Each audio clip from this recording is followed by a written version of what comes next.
روسيا فيها مشاكل كتيرة جدا، العالم كله قالب عليها، عاملين عليها سانكشنز من كل حتة في العالم، ولكن الروس او الدب الروسي ما عندوش اي مشاكل، بيشيلوا منه حاجة بيجيب 1000 حاجة غيرها.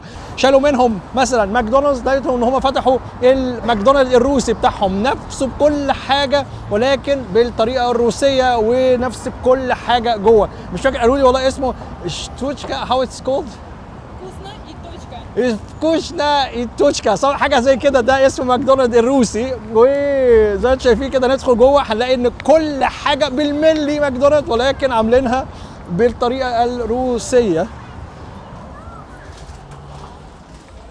هندخل جوه نشوف ان هو نفس الكلام، نفس القعدات، نفس الطريقه، نفس الناس اللي قاعده بتاكل، نفس الباكينج بتاع ماكدونالدز، ولكن الفيرجن الروسي. شايفين هنا الهابي ميلز نفس الهدايا نفس الحاجات، ولكن عاملينها بالطريقه الروسي. الناس لابسين نفس اللبس بتاع ماكدونالدز اللي هم اللي كنا بيلبسوه زمان ده، اللي هو بتاع ماكدونالدز العادي جدا، ولكن بالطريقه الروسيه. المنيوز نفس الكلام، الحاجه نفس الكلام، الباكينج نفس الكلام، ولكن روسي. زيها زي حاجات كتيره جدا هنشوفها، محلات كتيره جدا، محلات الستاربكس، محلات مش عارف ايه. يا باشا شيل اللي انت عايزه، امنع اللي انت عايزه، ولكن احنا هنا في روسيا هنتعامل وهنعيش حياتنا وهنهيص. محل برضو تاني من المحلات المشهوره جدا في العالم اللي اتغيرت هنا، اتمنعت فيه روسيا، ولكن هم الروس ما بيغلبوش، غيروها، هي ستاربكس. ستاربكس هنا بقت ستارز كافي، غيروا العلامه بتاعتها العاديه بتاعتها للعلامه دي بتاعت البنت الروسيه، وستار كافي اخدوا نفس المحلات نفس كل حاجه،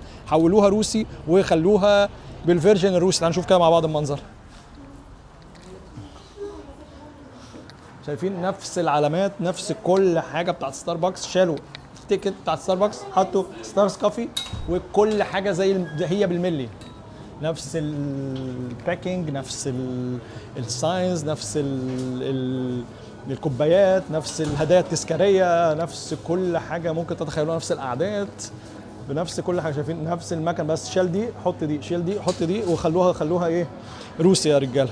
بصوا المنظر، نفس الحاجات اللي كانت بتتباع بنفس الكوبايات. شايفين كوبايه المفروض هنا ستاربكس بيعملوها هنا ستار كافي، ونفس الكلام هنا كل حاجه يعني بالملي. ده حتى يعني الجحد ان هو بنفس الالوان، يعني مش مغيرين مثلا حتى اللون، مغيرين حاجه لا، وسايبينها ان هي بقيه العالم نفس الكلام، ومشغلينها ان هي روسي. ده الجبروت الروسي زي ما انا بقول كده. خد بقى قيس على ده حاجات كتيره جدا هنا في روسيا، ماركات اتحولت من ان هي ماركه عاديه امريكاني في كل حته في العالم لان هي بقت حاجه روسيه 100 في 100. وبما ان احنا في ستارز كافي قلنا لازم نجربها، لازم نضرب ستار كافيز، لان طبعا دي بره المقاطعه، يعني دي حاجات روسيه مالهاش دعوه بالمقاطعه تماما. قلنا نجربها وطعمها جامد جدا. Do you like it? Yes, I like it. بيقولوا خرشوه هنا جميل جدا والله. الدنيا جميله هنا، وروسيا رائعه، والناس مبسوطه، والدنيا جميله والله العظيم. يس.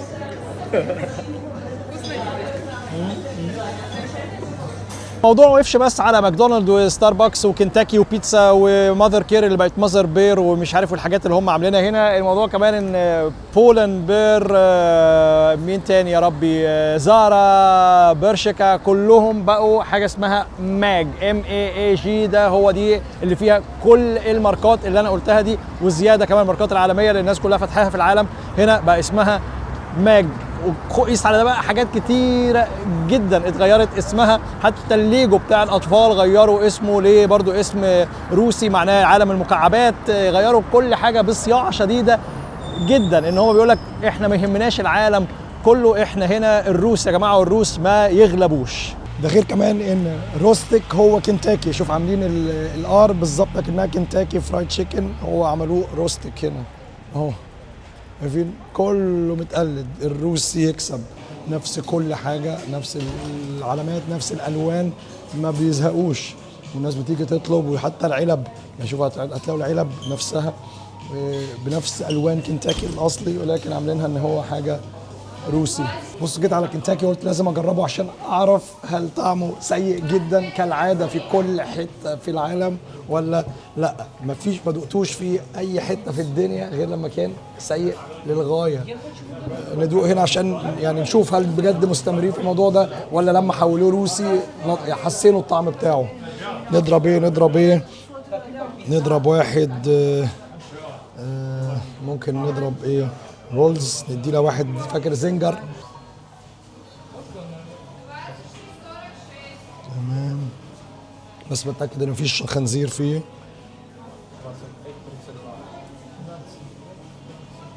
تمام، ميجا رول. جبنا السندوتشات وندوق ونقول لكم اخبار كنتاكي او روستك هنا في روسيا وصل لايه.